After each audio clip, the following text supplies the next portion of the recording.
जादा पाणी झाल्यावर बाहेर काढून दिले द्यावं लागतं पाणी. पावसाळ्यात हे आत्ताच पाणी बाहेर निघायला लागले.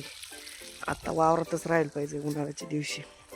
चक्क लाईट 12:15 वाजल्या तर अजून तरी लाईट नाही गेली. नाही तर लाईट का 12 वाजेपर्यंत टिकत नाही. पाणी चांगलं चाललंय बा. का ऑपरेटर झोपी गेलाय दुपारी उन्हाच्या पाऱ्यात बघा. काय माहिती त्याच्यामुळे अजून टिकली का काय नाही. जवळ बरोबर आहे आपल्याला जवळ टिकन तवर एवढंच आपलं राहिलेली बैठी मागची पैन भिजायची. मी स्वागत आहे तुमचं मराठी ब्लॉगमध्ये. हे बघा आपण आलो आहेत आता कांद्याचे दारे धरायला. इथूनवर पट्टी ही वावर झालेलं आहे. आता राहिली इथून खाली हे दीड आवट राहिलंय फक्त. एवढं आवट दीड आवट झाले किंवा वरची पट्टी ही जी तिच्यात पाणी काढायची. आत्तापर्यंत आपण जी वरची पट्टीतून खालच्या पट्टीत यायच होतं पण आपली इकडं वाहते काढा भिजलेलं आहे परदेशी. तसंच इकडं काढलेलं आहे पाणी. हे बा किंवा खाली होतं पाणी ते इकडंच ह्याच कांद्याला घेतलंय. मग युथ ह्या वरच्या कांद्याला पाणी राहिलं ह्या वावरातलं दीड आवट. मग घेऊत वर व्होल्टेजमुळं पाणी इकतं बा थोडं थोडं चाललंय. बा केवढंसं पाणी चाललंय. पाणी लय चलत असतं इकतं थोडं चाललंय बा. आणि अजून आपल्याला त्या खालच्या पट्टीचं एक आउटर राहिलंय आणि वरची सगळी पट्टी हो की बघा. ही सगळी पट्टी आहे ना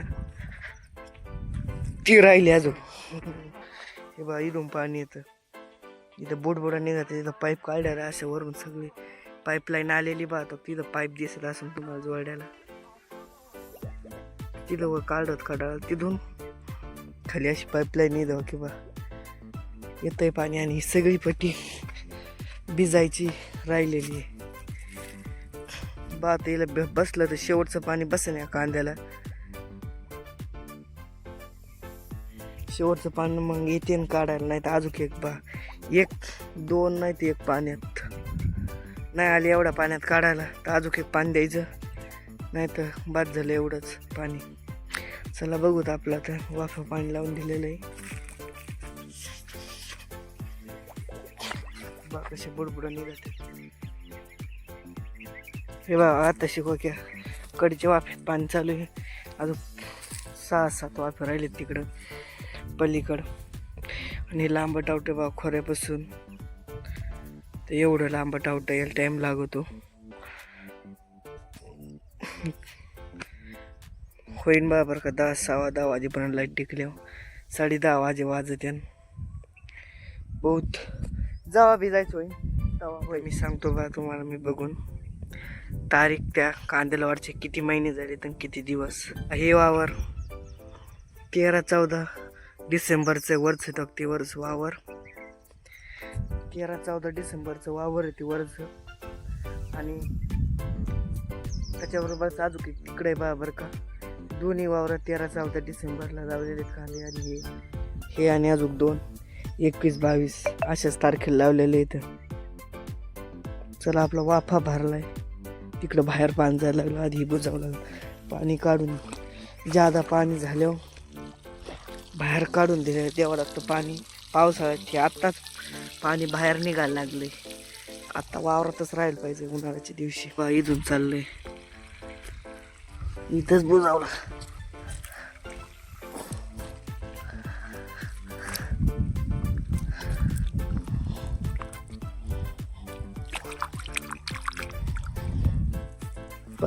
झालं बंद पाणी बाहेर जायचं. तराडाचं झाड उपटून इकून कांद्यात पडले बा. आपल्या इकून कांदे बी गेले तर काही तराडाच्या झाडाखाली. हे बा इथं काय मोळा तुटलं काय माहिती. इथं झाड तुटलंय. देव तिकडे टाकून आपण आता ते झालं सर. त्याला काय नाही ते अजून मस्त जिवंत आहे का. त्याला तोडेल नाही काय नाही झालं. वाऱ्याची आणि बा जादा वारा आलं की इकडं पडत आहे. बाजू हिरे पानं सगळे पलीकडून त्याला मुळं नाही पडतं. अलीकडं साईड पण आता वारा आलं तिकून लगेच इकडं कांद्यावर पडत आहे. बाकी काय नाही झालंय झाडाला. आता राहिलाय बघा शेवटचा वाफा आणि 10:30 बी वाजत आलेले आहेत. तर हे वाफा झाला का तिथे लिंबापाशी टोपण बंद करून वर उसाच खोललेला आहे. लगेच पाणी निघन बा. आता अर्ध्यात गेला. आता तिकडे जाऊन खोलायची, ती बंद करायची. आता खोलायची नाही, बंद करायची. वहिनी वाफा तवर भिजायचं. आता किती पाणी चाललंय मग बुडबुड्या नव्हत्या निघत. आता भडभड चाललंय. आता व्होल्टेज चांगलं आलेलं आहे. आता इथं दाबायचं टोपण म्हणजे वर पाणी निघन तिथं बा. मग आता काही निघत नव्हतं. इथं दाबलं. आता टोपण केलं बंद. त्याच्या दगड मानली पुढून निघ म्हणून बा. आता निघलं वर पाणी इथं. ओके आता खालून पाणी वाटतंय त्या कडेकून. पहिल्यांदा आपण ही पट्टी बेजायचो, खालचीच जायचो. तर आता खालची पट्टी बेजून वर आलो तिच्यात. तर बा पाणी बी आलेलं आहे. व्होल्टेज चांगले बनून चांगले चाललंय पाणी बा. खाली पाणी चाललंय, खालून पाणी म्हणून. मागच्या वेळेस जर आपण बेज होतो तेव्हा इथं सस्याचं पिल्लू होतं. ह्या वावरातून आपण वरच्या वावरात सोडलं होतं. कमन की वावर हे सगळं भिजलं होतं. पाणी द्यायचं चाललं होतं, काकळलं होतं म्हणून सोडलं होतं वरच्या वावरात. वाफ्यात आता पाणी आताशी खालच्या वाफ्यात. खालच्या आता किती होती? 11:15 वाजले. तर अजून राहिला 1.25 तास. जेवढं होईल तेवढं. त्या आडे वाफे झालेले आहेत. शेवटच्या वाफे पाणी चालू आहे. आणि 12 बी वाजले तर तरी बी मोटर चालू आहे. 12 वाजून 1-2-3 मिनटं काय वर चलन ती चलन, नाही तर जाईन बी बा. आडे वाफे झालेत वरच्या आता वावरात येऊन. ते राहिलेत आवटे उभे. राहीन एवढी पट्टी आता सगळी तशीच. ती घ्यावं लागेल डब्यावर. 4 वाजता डिम लाईट आल्यावर. एवढी तर झाली चक्क लाईट. 12:15 वाजल्या तर अजून तरी लाईट नाही गेली. नाही तर लाईट का 12 वाजेपर्यंत टिकत नाही. पाणी चांगलं चाललंय बा. अजून बी लाईट गेलेलं नाही. कवर टिकती काय माहीत बा. 2:18 झालीत. 18 मिनिटं चालली अजून लाईट चांगली. का ऑपरेटर झोपी गेलाय दुपारी उन्हाच्या पाऱ्यात बघा.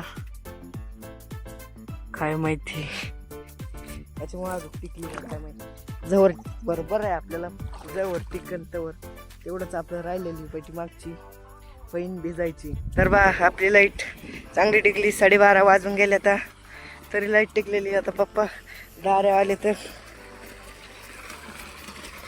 मी चाललोय घरी. दाखवीन तुम्हाला उद्याच्या ब्लॉकमध्ये. तर पाय धुतो आणि जातो घरी. झाली का नाही पट्टी आणि कवर लाईट टिकली. सांगीन उद्याच्या ब्लॉकमध्ये. 12च टाईम कवर टिकटिंग कवर नाही. पाणी बा आता कसं फलते कसं काय गुळणे आणखी फुल पाणी चांगलं चाललंय. आता असं पाणी चालल्यावर 4 वाजेपर्यंत सगळी पट्टी होईल. 3-4 वाजेपर्यंत बघा मग. कवर टिकटिंग कवर नाही लाईट. नवीन मराठी ब्लॉग बघण्यासाठी लाईक आणि फॉलो करा. भेटूया उद्या सकाळी 8 वाजता अशाच मराठी नवीन ब्लॉगमध्ये. तर आता घरी आलोय आणि लगेच लाईट मागं गेलेली.